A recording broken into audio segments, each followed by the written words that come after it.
ఏ ఏ నక్షత్రాల వారి మధ్య వివాహం సూటబుల్ కాదో ఈ వీడియోలో మనం ఇప్పుడు వివరంగా తెలుసుకుందాం. వివాహం చేసే సమయంలో జాతక పరిశీలన చాలామంది చేస్తూ ఉంటారు. కొన్ని నక్షత్రాల మధ్య వివాహ పొందన కుదరదు. ఏ ఏ నక్షత్రాల మధ్య, ఏ ఏ రాసుల మధ్య వివాహ పొందన కుదరదో ఈ వీడియోలో మనం తెలుసుకుందాం. అనురాధ, జ్యేష్ఠ నక్షత్రాల్లో పుట్టిన వారికి ఆరుద్ర నక్షత్రం, మూలా నక్షత్రాల్లో పుట్టిన వారితో వివాహం కుదరదు. రోహిణి, మృగశిర అన్న నక్షత్రాల్లో పుట్టిన వారికి ఉత్తరాషాఢ నక్షత్రం వారితో వివాహ పొంతన కుదరదు. ధనిష్ట, పూర్వభాద్ర నక్షత్రాల్లో జన్మించిన వారికి భరణి నక్షత్రం, రేవతి నక్షత్రాల్లో పుట్టిన వారితో వివాహం సూటబుల్ కాదు.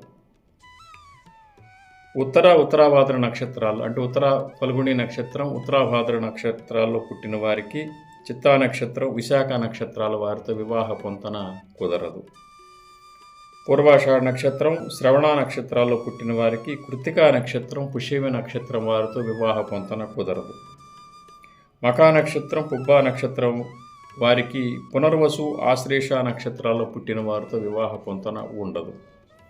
అశ్విని నక్షత్రం, శతభిష నక్షత్రాల్లో పుట్టిన వారికి హస్త, స్వాతి నక్షత్రాల్లో పుట్టిన వారితో వివాహం కుదరదు.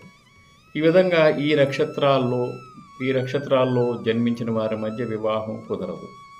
అదేవిధంగా షష్టాష్టమ రాశులు అంటే వరుడి జన్మరాశి నుంచి వధువు జన్మరాశి 6వ స్థానం కానీ 8వ స్థానం కానీ అయినా కానీ, లేదా వధువు జన్మరాశి నుంచి వరుని యొక్క జన్మరాశి 6వ స్థానం కానీ 8వ స్థానం కానీ అయినా కానీ వారి మధ్య వివాహ పొంతన అంతగా ఉండదు.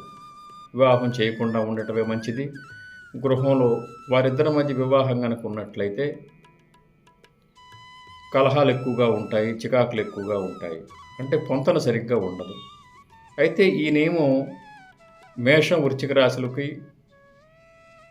తులారాశి, వృషభ రాశులకు వర్తించదు. ఎందుకంటే మేషానికి అధిపతి కుజుడే, దానికి అష్టమ స్థానమైనటువంటి వృశ్చిక రాశికి అధిపతి కుజుడే, అందుకే ఈ నియమం వర్తించదు. అదేవిధంగా వృషభ రాశికి అధిపతి శుక్రుడే, దానికి 6వ స్థానమైనటువంటి తులారాశికి అధిపతి శుక్రుడే. అందువల్ల ఈ నియమం ఇక్కడ వర్తించదు. అందువల్ల వృశ్చిక రాశులు షష్టాష్టమ స్థానాలు అయినప్పటికీ వివాహం చేసుకోవచ్చు.